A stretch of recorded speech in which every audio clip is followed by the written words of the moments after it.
Intro, voix solennelle. Bienvenue, mes amis, dans une histoire enveloppée de mystères, de secrets longtemps ensevelis et de révélations qui défient le temps.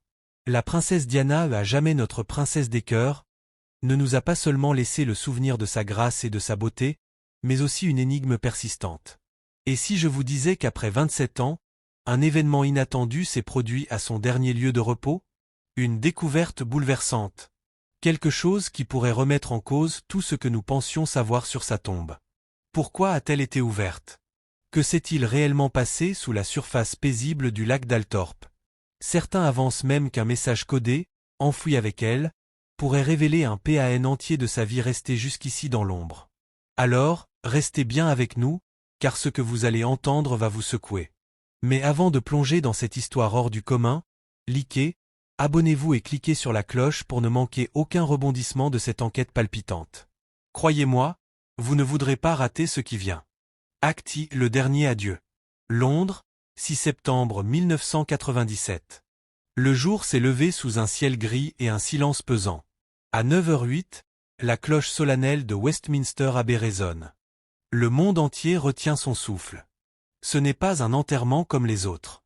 C'est celui de Diana, princesse de Galles, celle qui avait conquis l'amour de millions de cœurs. Son cercueil, sobrement recouvert de l'Union Jack, quitte le palais de Kensington où son foyer, son refuge. La King's-Row, au rythme des sabots sur la chaussée, l'escorte à travers une ville figée par la douleur. Direction, le palais Saint-James, où le corps de Diana a reposé 5 jours après la tragédie. Les drapeaux sont en berne. Les larmes coulent. L'émotion est palpable. À Westminster, 2000 invités se réunissent, tandis que plus de 2 milliards de personnes dans le monde suivent la cérémonie en direct. C'est un adieu planétaire. Une communion universelle de deuil. Acte 2, le cortège du cœur. Les rues de Londres sont noires de monde. Des fleurs inondent les grilles du palais de Kensington. Le cercueil, pesant un quart de tonne, doublé de plomb comme le veut la tradition royale, avance lentement. 8 gardes gallois le portent avec peine. 3 couronnes blanches trônent au sommet. Et une lettre déchirante du petit Harry, adressée à Mummy. Aux côtés du cortège, le prince Charles, le prince Philippe, et surtout, William et Harry, âgés de 15 et 12 ans. 2 enfants contraints de marcher derrière le cercueil de leur mère, devant des millions d'yeux. William confiera plus tard. C'est l'une des choses les plus difficiles que j'ai jamais faites. Harry dira. Aucun enfant ne devrait vivre ça. Pourtant, il y avait un sens du devoir, un acte d'amour, un équilibre fragile entre douleur et dignité. Même Lord Spencer, leur oncle, était horrifié à l'idée qu'il participe au cortège. Mais Harry insista. Si c'était William à ma place, il l'aurait fait pour moi. Acte 1, héritage gravé dans la pierre. Le cercueil passe devant Buckingham Palace. La reine Élisabeth elle-même incline la tête. Un geste rare. Solennel. La foule plus d'1 million de personnes se presse le long des rues. Certains pleurent, d'autres jettent des fleurs, tous unis par une même douleur. Des écrans géants installés à Hyde Park diffusent les adieux. Dans ce moment, il n'y a plus de classe, plus de titres, plus de frontières. Il n'y a que la perte. Immense. Acte 4. Pourquoi un cercueil de plomb? Pourquoi un cercueil doublé de plomb? Parce qu'il permet une préservation longue. Parce qu'il crée une barrière hermétique. Parce que, même en cas d'exhumation, le respect du corps reste intact. C'est une pratique rare, mais précieuse, utilisée pour ceux qui, comme Diana, transcendent le temps. Acte V, la polémique The Crown. Mais aujourd'hui, c'est une série qui ravive les braises du chagrin. The Crown, sur Netflix, suscite la controverse. Darren McGrady, l'ancien chef personnel de Diana, est outré. Il dénonce la représentation d'un cercueil ouvert, ce qui n'a jamais eu lieu. Il était présent, il a vu. Le cercueil de Diana était fermé. Je le sais. J'y étais. La série, pourtant, va plus loin. Elle montre Charles en larmes identifiant le corps. Elle invente des détails choquants. Un Charles obsédé par une boucle d'oreille manquante. Une Diana allongée, figée, exposée. Même l'actrice Elizabeth Debicki a été allongée dans un cercueil pour les besoins du tournage. Les réactions sont vives. Un membre de l'équipe déclare. C'est obscène. Cela devrait être interdit. La famille royale, William et Harry surtout, n'avaient jamais vu leur mère ainsi. Et maintenant, le monde entier pourrait. Clôture un mystère qui persiste. Et pourtant, malgré tout, la tombe de Diana suscite encore des questions. Des rumeurs récentes évoquent un possible message codé, un indice dissimulé, une vérité restée secrète. Ce lac paisible à Althorpe. Ce lieu de repos. Et cette mystérieuse ouverture de tombe qui, 27 ans plus tard, vient tout bouleverser. Qu'ont-ils découvert? Pourquoi maintenant? Et surtout, quel secret Diana a-t-elle emporté avec elle? Elle est maintenant une Spencer, a déclaré avec fermeté Charles Spencer, le frère de Diana. Des mots lourds de sens, prononcés au moment le plus solennel, mais aussi les plus controversés. Frank Kenworth, l'ancien garde du corps de la princesse, a exprimé la douleur ressentie par les proches de Diana. Il a affirmé que certains aspects de cette cérémonie seraient profondément troublants pour ses enfants.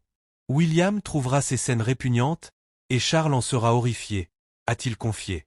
L'enterrement a eu lieu ce même jour, dans l'intimité d'une cérémonie privée. Seuls ceux qui avaient vraiment compté pour Diana étaient présents.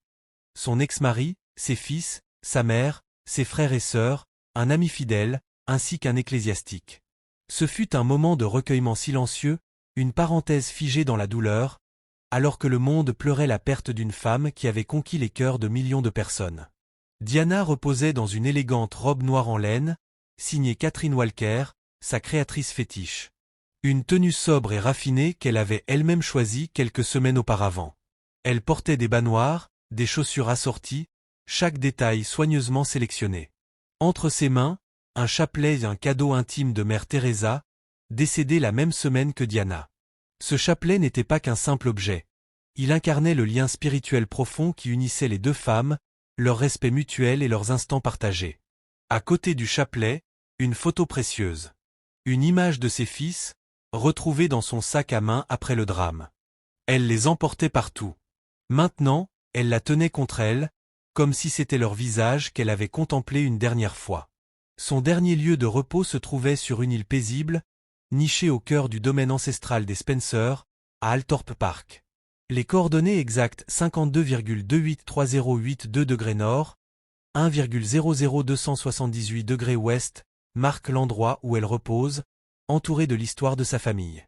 Avant l'inhumation, l'évêque de Peterborough a béni le sol, conférant à ce moment une dimension sacrée, empreinte de révérence. Mais un événement a terni la solennité de cette journée. Alors que la cérémonie touchait à sa fin, le royal standard qui recouvrait le cercueil de Diana fut retiré. Paul Burrell, son ancien majordome, révélera plus tard que ce n'était pas un geste anodin. Il affirma que Charles Spencer avait délibérément remplacé l'étendard royal par celui de la famille Spencer, déclarant « Elle est maintenant une Spencer ». Ces mots, selon Burrell, étaient chargés de tension et de rancune. Il dénonça publiquement cet acte comme un affront à l'héritage royal de Diana. Pour lui, ce n'était pas un hommage, mais un geste d'exclusion, nourri par les anciennes rivalités entre les Windsor et les Spencer. Diana n'aurait jamais voulu ça, déclara-t-il. On lui a retiré le titre qu'elle portait fièrement, l'identité qu'elle avait défendue jusqu'à la fin. De son côté, le comte de Spencer réfuta catégoriquement ces accusations, les qualifiant de mensonges blessants. Dans un communiqué, il expliqua que le retrait du drapeau royal avait été décidé bien avant, en concertation avec les représentants de la reine, et qu'il avait été réalisé dans le respect le plus absolu. Pour lui, il ne s'agissait nullement d'une déclaration politique ou d'un rejet personnel, mais simplement d'une étape de la cérémonie. Malgré ces explications officielles, le malaise demeurait. Entre l'image publique et les tensions privées, un fossé restait béant. Et dans cette fracture silencieuse, la mémoire de Diana semblait à nouveau tiraillée, entre deux mondes qui ne s'étaient jamais vraiment réconciliés. Initialement, il avait été prévu que Diana repose dans le caveau familial de l'église de Great Brington, à quelques pas seulement d'Althorpe. Cela semblait naturel. Mais Charles Spencer s'y opposa fermement. L'ampleur de la douleur publique l'inquiétait. Il craignait que l'église, modeste et paisible, soit constamment envahie. Il voulait préserver un espace de recueillement, de silence, un endroit sûr où William, Harry et les siens pourraient venir sans être observés. Un nouveau plan fut alors établi. Diana serait enterrée sur une île isolée au cœur d'un lac ornemental nommé Roundoval, dans les jardins d'Althorp. Un lieu qu'elle connaissait, qu'elle aimait. Le site était entouré d'arbres majestueux, de nénuphars ses fleurs préférées, et de cygnes noirs glissant silencieusement sur l'eau. Un chemin bordé de 36 chênes, une pour chaque année de sa vie, menait à l'île. Un hommage sobre, émouvant, à une vie trop courte mais marquante. À l'extrémité sud du lac se trouvait un pavillon, autrefois installé dans les jardins de l'Amirauté à Londres, aujourd'hui transformé en mémorial. Non loin de là, un vieil arboretum conservait les arbres plantés par les Spencer au fil des générations, renforçant ce sentiment de continuité et d'héritage. La cérémonie d'inhumation fut empreinte d'une gravité silencieuse. Le 2e bataillon du Queen's End Royal Hampshire Regiment dont Diana avait été colonel en chef de 1992 à 1996 eut l'honneur de porter son cercueil jusqu'à l'île. Un dernier hommage, militaire et personnel, à une princesse qui avait transcendé son titre. En 2023, Karen, l'épouse du comte Spencer, brisa le silence autour du lieu de repos de Diana. Elle révéla l'une des raisons les plus profondes qui avaient motivé ce choix. Car au fil des années, une question revenait toujours. Pourquoi Diana n'avait-elle pas été enterrée dans le caveau familial ?